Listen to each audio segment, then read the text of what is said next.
President recognizes Chief Sergeant at Arms John Priebe. Thank you, Mr. President. The Governor of the State of Michigan, the Honorable Gretchen Whitmer, awaits entrance to the Joint Convention. Will the Special Committee please escort the Governor to the rostrum? Thank you, sir.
Members of the Joint Convention, I present to you the Governor of the great state of Michigan, Gretchen Whitmer.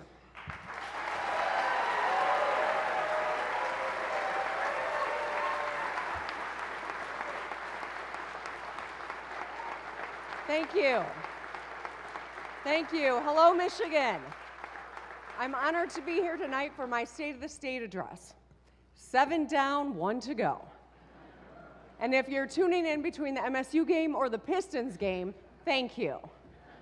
To Lieutenant Governor Garland Gilchrist, Attorney General Dana Nessel, Secretary of State Jocelyn Benson, these are hard jobs, and we are serving in tough times.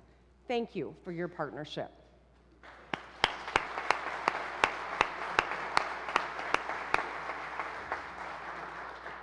To the outgoing Chief Justice of the Michigan Supreme Court, Elizabeth Clement, thank you for protecting our Constitution and upholding the rule of law.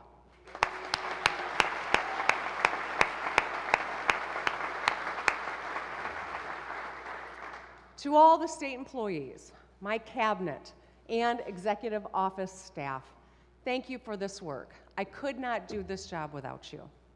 To Congressman Dan Kildee, thank you for your years of service. To my husband, Mark, my daughters Sherry and Sydney, and my entire family, I love you. To our National Guard and our state police, thank you for putting your lives on the line every day to keep us safe.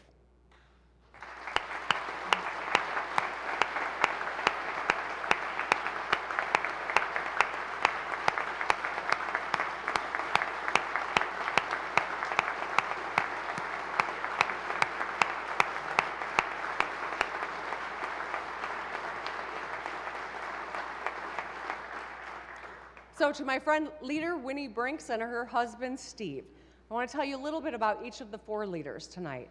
They have 3 amazing daughters and are now, like Mark and me, celebrating an empty nest.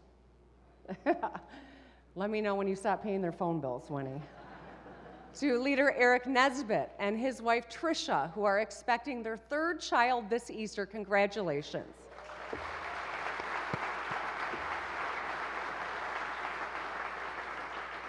To Speaker Matt Hall, I want to congratulate you and Megan on your recent marriage and do a little shout out to your new stepson.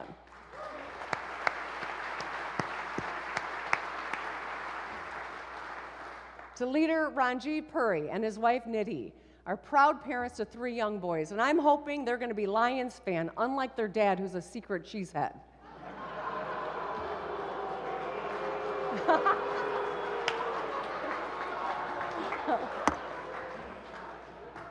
I love you, Ranjiv. All right.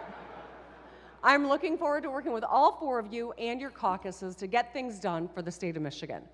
Now let's take a moment to acknowledge another leader and legend, Debbie Stabenow. Please stand. Please stand, Senator.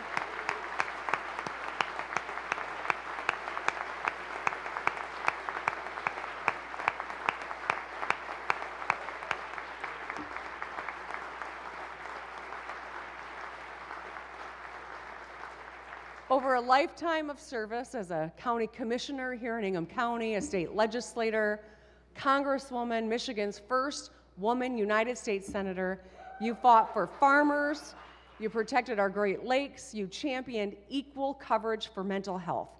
You are an incredible trailblazer who has made real difference in people's lives in Michigan. And so tonight, in honor of your service, I am pleased to announce that we are renaming Constitution Hall just across the street the Deborah A. Stabenow Building in your honor, Senator.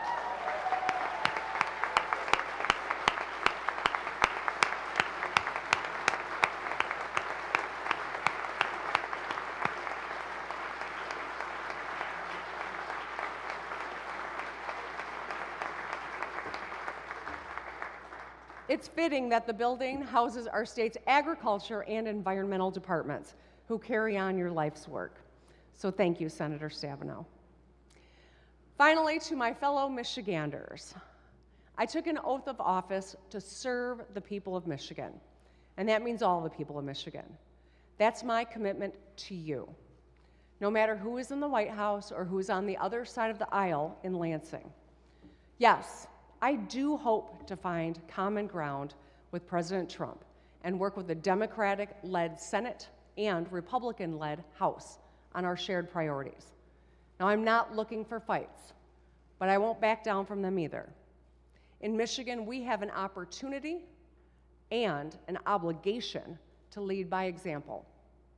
Our state represents America in every way, economically, geographically, politically, and socially. People from every walk of life call Michigan home. We don't always agree, but we move forward together.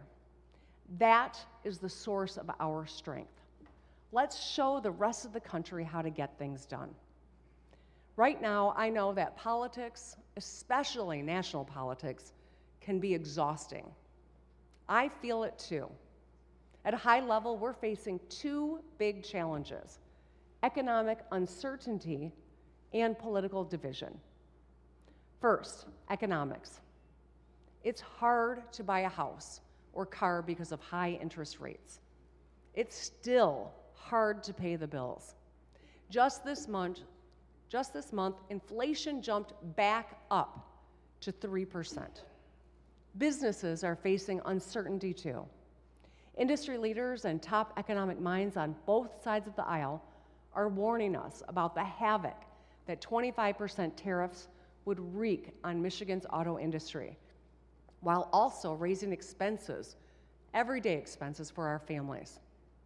And as for politics, there's no sugarcoating it. We seem very divided today. Partisanship has infected every aspect of our lives, driven by opportunistic politicians and media figures who live by a philosophy: I win if you lose. Their divisive rhetoric is amplified by algorithms designed to make us angry and keep us scrolling. We're all being manipulated by the largest and most powerful companies in the world, who profit more when we start to believe that we have nothing in common. But that's just not true. As governor, I've been to all 83 counties at least twice and sat down with all kinds of people. When you show up and listen, it's clear that most of us want the same things, and we're all frustrated by the same things too. Our people are not as divided as our politics. I really believe that. I want to ask you all to take a moment and look at the insert in tonight's program. These are real quotes from Michiganders who live in your districts, and they're tired of the games.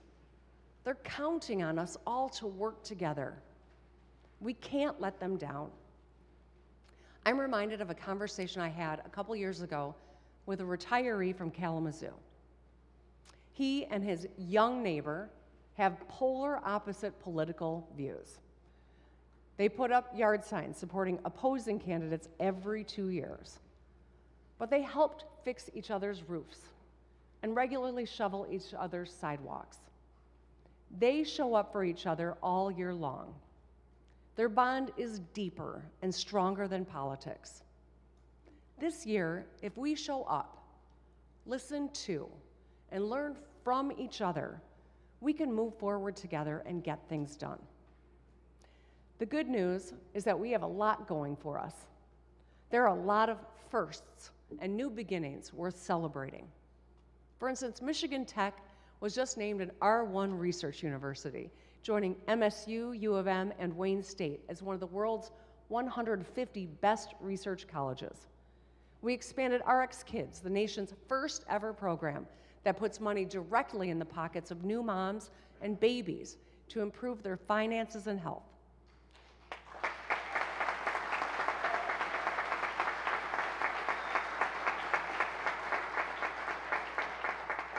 We broke ground on the Jones Secchia Children's Rehabilitation Hospital in Grand Rapids, the first of its kind in Michigan.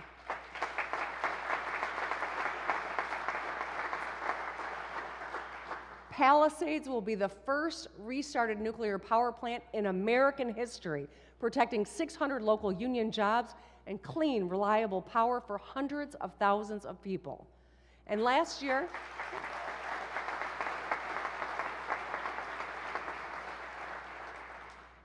Detroit reopened Michigan Central, hosted the largest NFL draft ever, and grew its population for the first time in 67 years.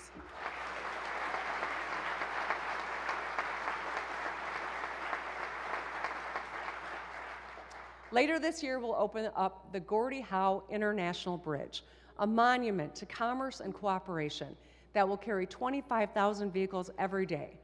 2 decades, 3 administrations in the making. I'm proud that we're going to get it done this year.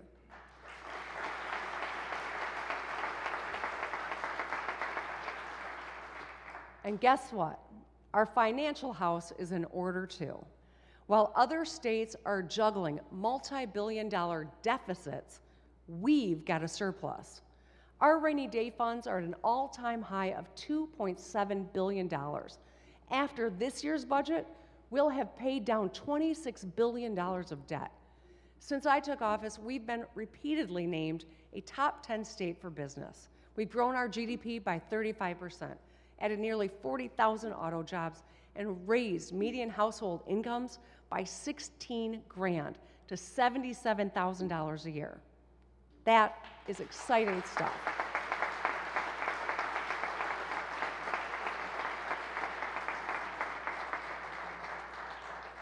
But ultimately, the state of the state isn't about lines on a chart or metrics on a spreadsheet.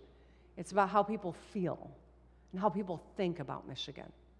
Tonight, we'll center their stories and recommit ourselves to building a Michigan we can all be proud to call home. My fellow Michiganders, the state of our state is strong, and it's on all of us to make it stronger and kinder too.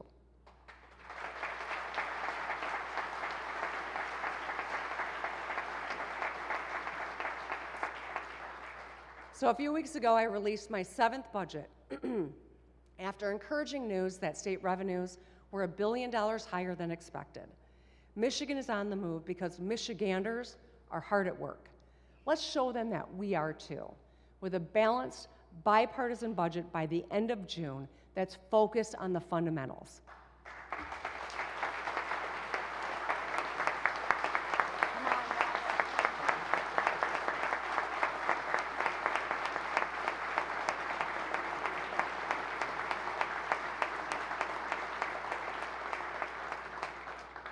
Last month at the Detroit Auto Show, I laid out my initial priorities for 2025: economic development, roads, and trade with Canada. Speaking of trade, I'm grateful that Republicans, Democrats, and private sector leaders are speaking out against widespread 25% tariffs on our neighbors, because we know that saying no to Canada would mean saying yes to China. I'm also grateful that the president decided to pause. As I've said before, I'm not I'm not opposed to tariffs outright, but they are a blunt tool when the Michigan economy is on the line. 25% tariffs on everything would slow down construction, shutter small businesses, lead to layoffs in the auto industry, and cost Michigan families an extra $1,200 a year at the store and at the pump, because companies will pass their higher costs on to the consumer. It would be a disaster. But don't just take it from me. A few weeks ago, I asked Michiganders directly. In less than 48 hours, I got 3,000 written responses. Brandon from Bath is a pharmacist who knows tariffs will raise prices on prescription drugs, forcing people to choose between their health and paying their bills. Jacqueline from Interlochen owns a heating and cooling business and said tariffs would force her to raise prices just to stay open. And Steve from Leroy is a retiree who wants to buy a new car, but if tariffs go up, the average cost of a car will go up by $3,000 too. For them and for every Michigander, let's keep speaking with one voice for smart trade policies to level the playing field and secure American jobs without jacking up our costs. On tariffs,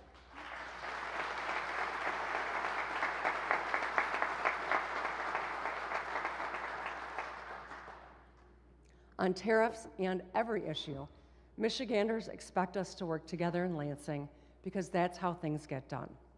As a legislator, I served in the minority for 14 years. That means this is my 21st state of the state, my God. I often partnered with my Republican colleagues, including on Healthy Michigan, our Medicaid expansion under the Affordable Care Act that covers hundreds of thousands of people. As governor, I've signed 6 balanced bipartisan budgets and nearly 1,500 bipartisan bills, 1,000 of those under a Republican-controlled legislature. My North Star has always been collaboration. That's what governing means. You work with anyone to get things done.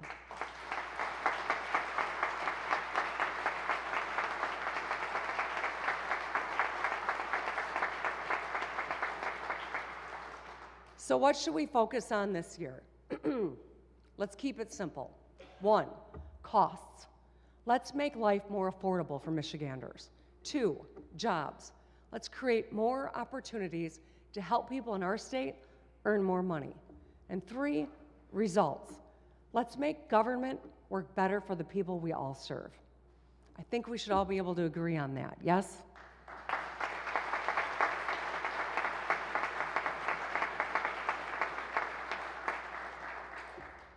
Lowering costs is our top priority. While no one in this room can single-handedly bring down prices, we can tackle the biggest items in your budget. Let's start with housing. It's a tough market right now. Mortgage rates are above 6%. Home prices have shot up 50% in the last 4 years. The median age of a home buyer hit 56 years old. That's an all-time high. And just a quarter of homes went to first-time buyers. That's an all-time low. Rebecca from Carlton told me she has simple dreams. She wants a nice kitchen to bake in, a small yard for a garden and a dog. She recently toured a house in Detroit and competed against 40 other bidders. Our young people are suffering the most. I want to call attention to the fact that this crisis disproportionately impacts young, single men. They buy just 8% of homes sold today, compared to single women who buy 20%. As a dad of 3 and proud Detroiter, I know the Lieutenant Governor is passionate about housing. He's cut a lot of ribbons and is focused on making our state a better place for families like his. We both know that every young person wants to protect and provide for themselves and their family, and that starts with a place to call your own. If you can't buy a house, it's hard to build wealth or feel like you're ready to have kids. It's all connected. So while the state already has programs in place to help you become the first person in your family to buy a house, or pay up to $10,000 of your down payment, or lower your mortgage rate by 1%, and save thousands on your federal taxes, we must also address the core issue of supply. Right now, we are short 140,000 homes statewide, and the way forward is clear. We gotta build, baby, build.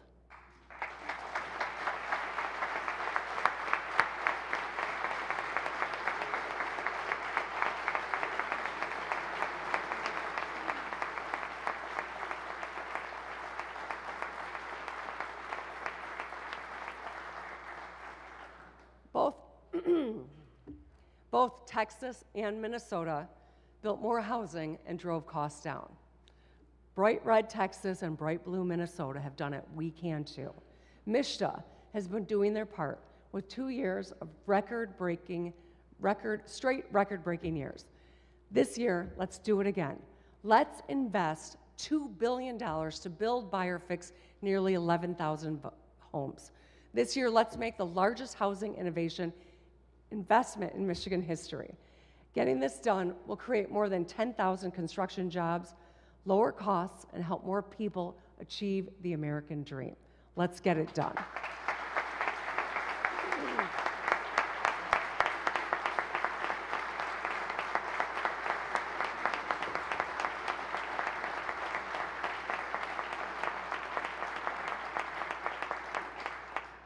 Moving on to wages.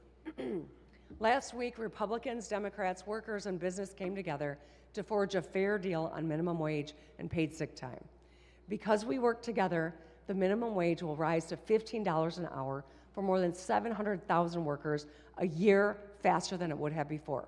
The tipped minimum wage increased by the largest amount ever and will keep going up.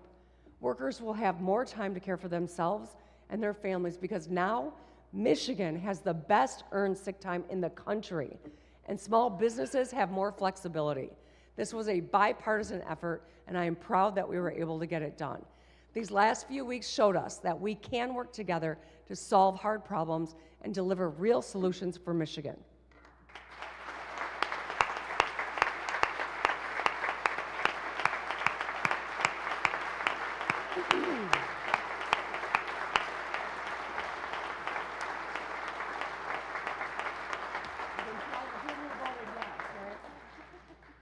Another big cost a lot of people bear is health care, including medical debt.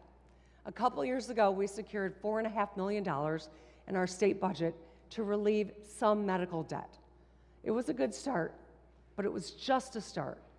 With inflation and tariff talk, we need to find a more significant bipartisan way to help the nearly 700,000 Michiganders with medical debt. I want to thank Senator Sarah Anthony for her focus on this issue. We're one of just a few states with no consumer protections for medical debt, and that's not right. This year, let's work across the aisle to reduce medical debt so being sick or getting hurt doesn't also mean being broke for the rest of your life.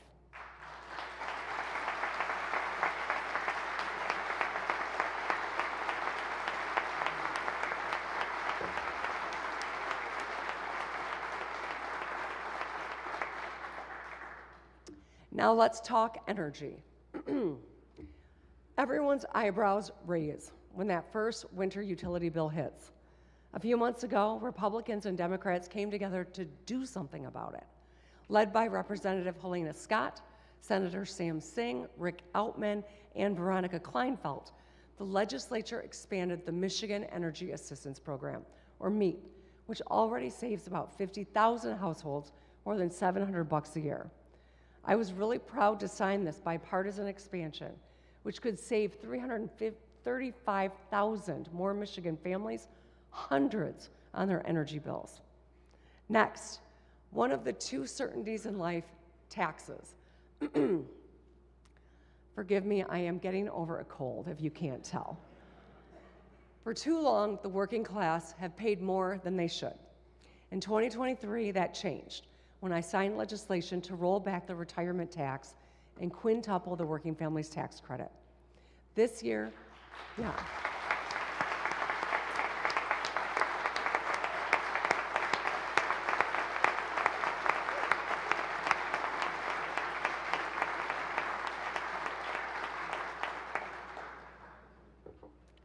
This year, hundreds of thousands of senior households will save an average of $1,000 on their taxes, and 650,000 families, home to half the children in Michigan, will get an average tax refund of $3,200. I want to thank Majority Leader Winnie Brinks for her work on both these common sense changes.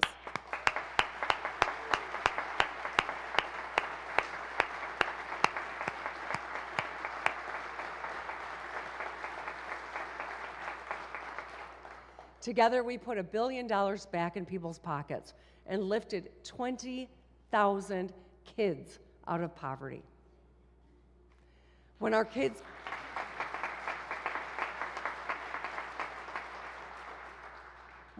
get a great start, they get a good foundation to build a good life. It's why we feed all 1.4 million public school students free breakfast and lunch, saving families nearly $900 a year per kid on groceries and valuable time in the morning. It's why we delivered free pre-K for all, so every 4-year-old can arrive at kindergarten better prepared to learn while saving their parents $10,000. It's why we expanded 3,600 child care centers to serve 37,000 more kids. But we still have work to do. Connor from Kalamazoo is an engineer, and his wife is a nurse. They both work. They have 2 kids and still struggle with the high cost of childcare. Connor says it's one of the big reasons why a lot of his friends aren't having kids at all. I want to thank Representative Carol Glanville for her leadership here. If we want to grow our population, we must continue expanding affordable childcare. This is pro-family, pro-child, and pro-growth policy. Let's get that done too.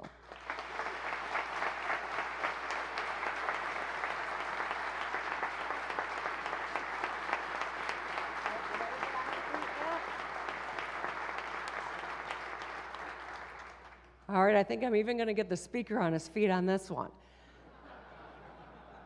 Next, I want to talk about fiscal responsibility.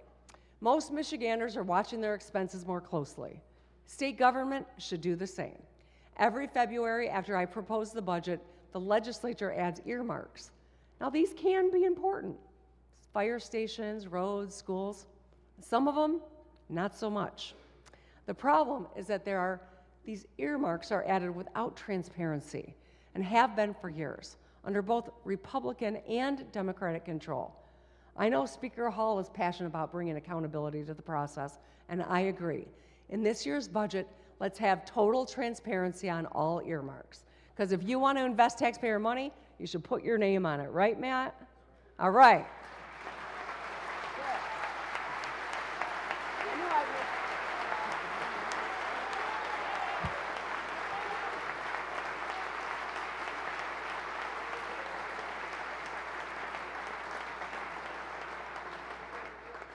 I mean, if they can do it in DC, we sure as hell can too, right? Now let's talk about jobs, starting with making it as easy as possible for Michiganders to get the skills or education they need to earn more money. Over the last few years, it's exactly what we've been focused on and what we've done.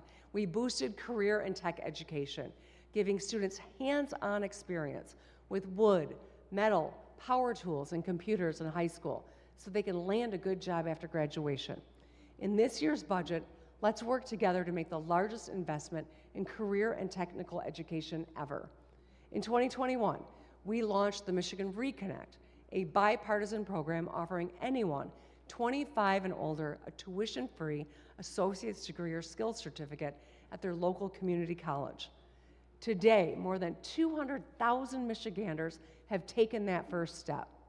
In 2022, we created the bipartisan Michigan Achievement Scholarship, lowering the cost of a bachelor's degree by up to $27,500.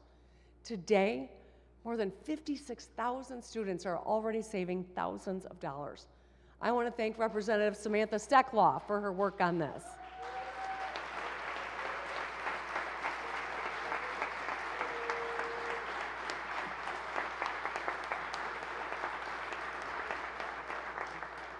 And just last year, we delivered the Community College Guarantee, giving every high school grad the opportunity to earn an associate's degree or skills certificate tuition-free.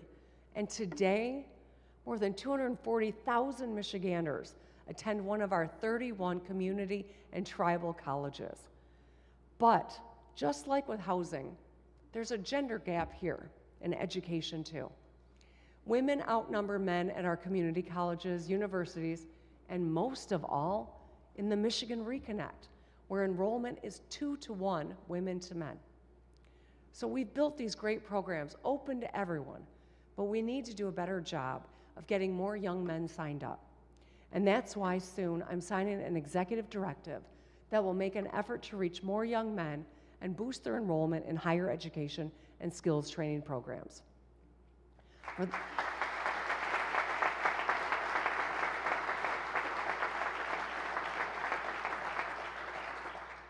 For the Michiganders working hard to put themselves through these programs, it is life-changing, truly. Evan from Bay City is a young dad, and after stepping away from college to work full-time in restaurants and retail, he enrolled at Delta College with Reconnect and hopes to find a career in public service. He wants to serve his community and make his son proud. Anthony from East Lansing is a husband and dad who was an EMT throughout the pandemic.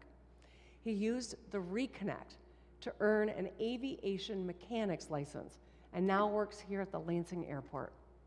My message tonight goes out to all young people, but especially our young men. I know it's hard to get ahead right now, but I promise you, no matter how hard life might get, there's always a way out and a way up. The last thing any of us wants is a generation of young men falling behind their fathers and grandfathers. I've heard most about this issue from moms who love their sons and are worried about them. And to the women out there who are succeeding after decades of having the deck stacked against you, I see your resilience, and I will never abandon my commitment to equal opportunity and dignity for everyone.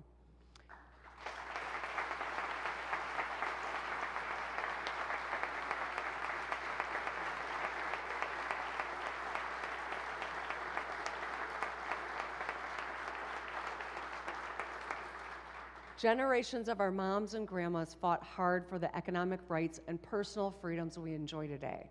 They made our lives easier, and our responsibility to our sons and daughters is to build a state where they can all succeed. As the mom of 2 smart, driven young women and stepmom to 3 successful young men, I know that their success is connected to the success of their peers, all of their peers. In Michigan, men and women want to protect and provide for their families, to be financially successful, and to be good role models. And that's why no matter who you are, we want to help you learn more and earn more. So look at an apprenticeship, find a scholarship, or sign up for Reconnect. Get your education debt-free and build the life you deserve.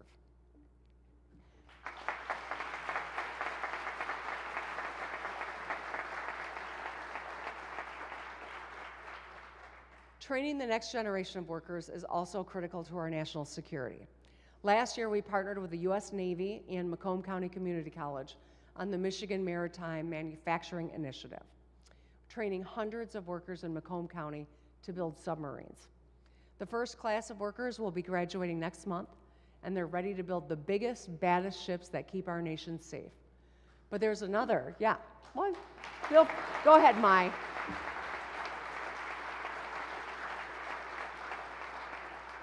Representative Song, of course, is very happy about that. But there's another bipartisan defense project in Macomb County that needs our attention, all of our attention. The Selfridge base supports thousands of local jobs and hundreds of military families. It's home to some of the nation's most elite pilots. They complete all kinds of missions, including protecting our border from drugs and crime. For people like Thomas from Warren, this is personal. He urged us to work together for Selfridge because of how much it will mean not just for the county, but for our country. I'm really proud that we've always worked across the aisle on Selfridge, and I want to thank Representatives Debbie Dingell, Lisa McClain, John James, Senator Stabenow, Senator Alyssa Slotkin, and of course, Senator Gary Peters. He's a former naval officer. He's fought hard for service members, military families, and defense jobs, and I know he will continue to do that until the very last minute of his term. We're all doing our part, but we need federal support. And that's why when I was in Washington, D.C. on Saturday, I spoke with Defense Secretary Pete Hegseth about supporting a fighter mission at Selfridge. Let's support our brave men and women.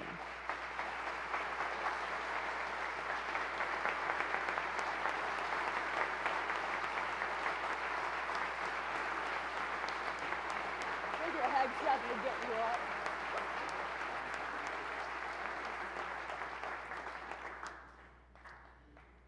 I thought Candace Miller would like to hear that. Let's support our brave men and women in uniform at Selfridge in our next budget and work with our federal partners to save Michigan jobs and protect our national security. Now, let's talk about another driver of jobs and growth, those damn roads. We need safe roads to go to work, drop our kids off at school, and run errands. Businesses need a solid transportation network to ship products and ensure their employees can get to work safely. In 2020, I created Rebuilding Michigan, a $3.5 billion bond plan to fix most of our heavily trafficked state highways and bridges. Why? Well, because for years, a lot of governors and legislators tried and failed to get it done. We've made progress on our state roads, but let's be real. My plan was always a short-term fix. There is a lot left to do. And with Rebuilding Michigan soon phasing out, we're facing a serious funding cliff. I'm hearing from construction companies who are expecting layoffs because of the uncertainty. We need a sustainable, long-term solution for our local roads. Every pothole is a reminder that we must act now. I mean, just take Michigan Avenue. You drive it from the Capitol to MSU. You'll see what I'm saying. It's like the surface of the moon. Why? Because the city of Lansing, doing the best they can, but they only get about $17 million from the state for local roads. They need about 17 times that much, around $300 million. Michiganders in every part of our state are passionate about their roads. Phyllis from Rapid City was evocative in her description of Crystal Beach Road. It'll rattle your brains out, she said. There's a road like that in every town. We know that bad roads cost drivers more than $750 a year. Now, I know there are a couple different plans out there, including mine, and I know none of them are perfect. But what's not okay is no plan. Michiganders won't accept inaction. To get it right, we all have to recognize some hard truths. To my friends in the GOP, a long-term fix means new, fair sources of revenue. We can't cut our way to better roads by slashing public safety, health, or schools. To my fellow Democrats,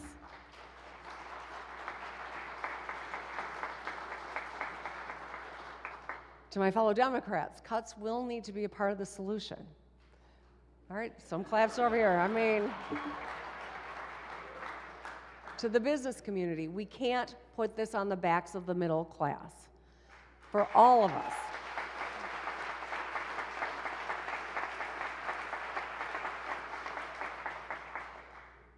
to be a part of the solution, we must all compromise, and that's the way it ought to be.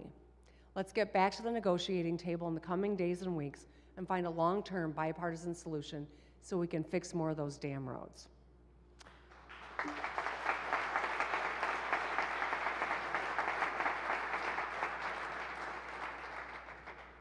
So the third big priority for 2025 has got to be results. Let's start with permitting. Permitting has been broken for a long time, leading to slower construction, fewer jobs, and higher prices. In Michigan, we're done waiting around. We already revamped brownfield redevelopment, making it easier to turn abandoned property into new housing, factories, or parks. I signed an executive order eliminating 26 boards, councils, and committees without compromising protections. And about a year ago, I had my team review every single one of our state permits, all 401. We found plenty of overlaps and obsolete processes. This year, I'll instruct state departments and agencies who've missed their deadlines to refund any permitting fees that we can under the law. But the reality is that I can only refund a handful through executive action alone. To really speed up permitting and save people a lot of time and money, we need to change state law. There's a huge opportunity here for bipartisanship because I think we all agree it shouldn't take so long. You shouldn't need to get a permit to sell ginseng, install a model train, or lime your soil. If you want to fix your driveway, you shouldn't have to wait more than 90 days to get started.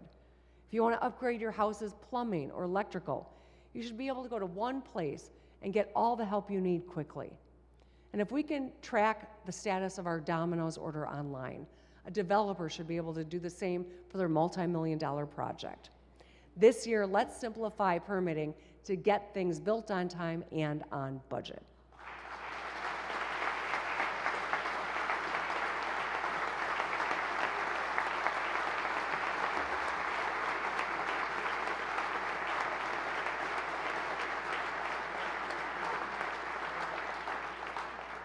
Moving on to licensing. A lot of our licensing rules and requirements don't make sense. Bethany from Lambertville and her husband, a painter, moved here from Ohio. He was fined for working on someone's house without our football rivalry. I think we should honor their licenses. I know a lot of barbers and hairstylists go through this too. I know Representative Tyrone Carter, who's been working on this issue, agrees. We all want to make it easier and faster and cheaper for you to keep doing what you do best.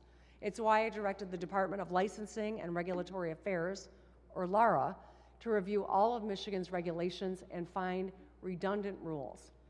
They proposed eliminating duplicative exams, honoring trade licenses, giving entrepreneurs more flexibility, streamlining reporting requirements.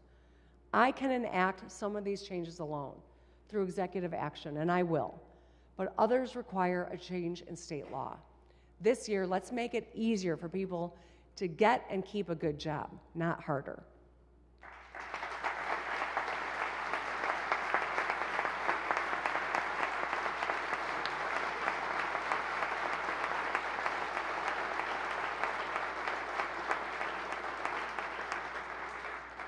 The last area where we must demand better results is in education. Since I took office, we closed the funding gap between schools and we built up our campuses. We raised teacher pay, cut retiree taxes, and trained thousands more educators. In my budget, I proposed $10,000 investment into every child in every school. We've done a lot of good, but here are some hard truths. Just 24% of our fourth graders can read proficiently. The same percentage of eighth graders are proficient in math. I get that this is a national trend, but the reality is we invest more per pupil than most states and achieve bottom 10 results.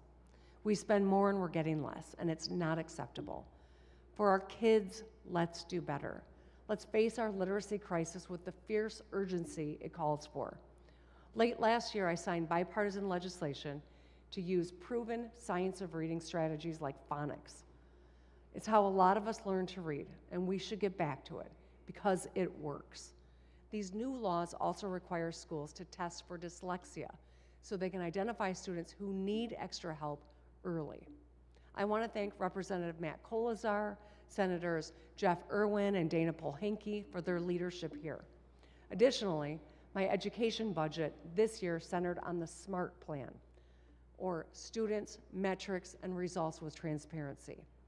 I propose targeting investments into schools where most kids are falling behind, changes to get funding into classrooms faster without bureaucracy, and more transparency to notify parents about performance. This year, let's pass a smart education budget and get our kids on track for the bright futures they all deserve.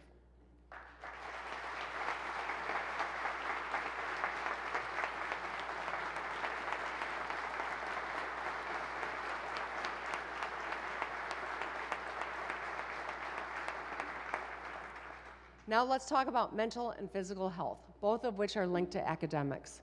Let's start with phones, which have completely changed our children's lives. 95% have access to a smartphone, and half of them say they're online almost constantly. Amy from Rochester Hills volunteered recently on a 6th grade field trip. You all remember field trips, right? The bus ride is loud and full of excitement about the day ahead. Well, on this bus, Amy said it was silent. All the kids were glued to their phones. Amy's daughter wishes she was born before social media. Our educators get it. It's hard to teach geography or geometry when you're competing against memes or DMs. Other states, red and blue, have taken action. So has most of Europe and Canada. I understand the need to be connected to your child, but we can do better. This year, let's pass bipartisan legislation to limit the use of phones in class. We've seen encouraging data about how common sense restrictions on phone use during class lead to more learning and less bullying. Kids listen, they raise their hands, they make more friends, they talk during field trips. 3/4 say they feel happy or peaceful without their phone. That's what school should be all about. And finally, let's talk about vaping. About 14% of high schoolers use vapes. We all know that this addiction has long-term risks that starts early. 90% of smokers begin before 18. If we don't act smart on vapes, we risk our children's health and futures. That's why in my budget this year, I propose closing a long-standing loophole and taxing vapes similar to how we tax cigarettes.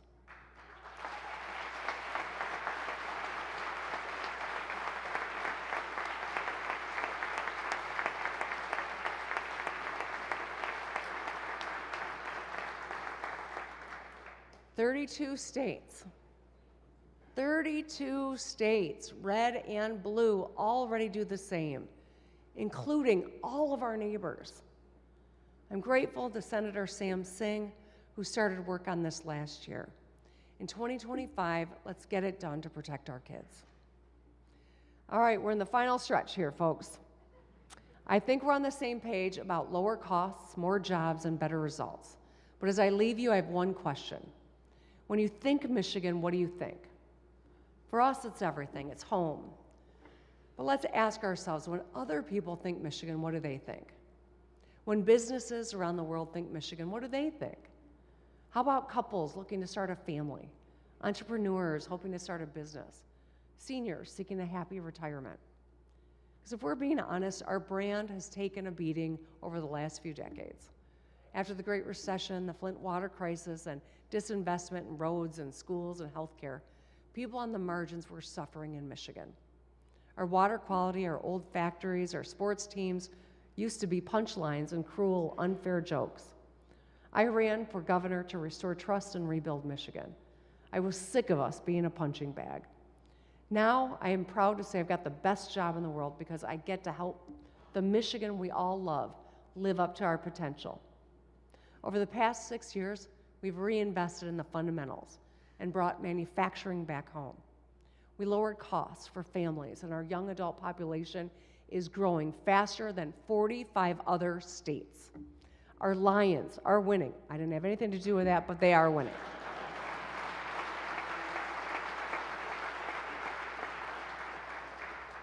And now, in a divisive national moment where America needs a new way forward, Michigan can lead. Because at our best, we are strong and kind. And kindness is strength.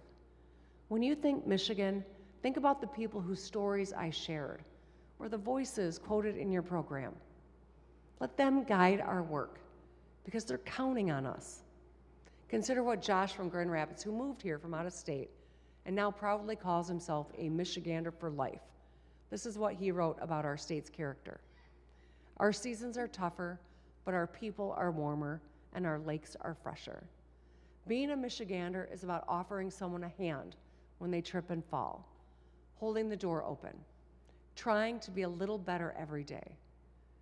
Whether we're negotiating here in Lansing, or driving down a 2-lane farm road, or holding open a door, Let's be the Michigan that Michiganders know we can be.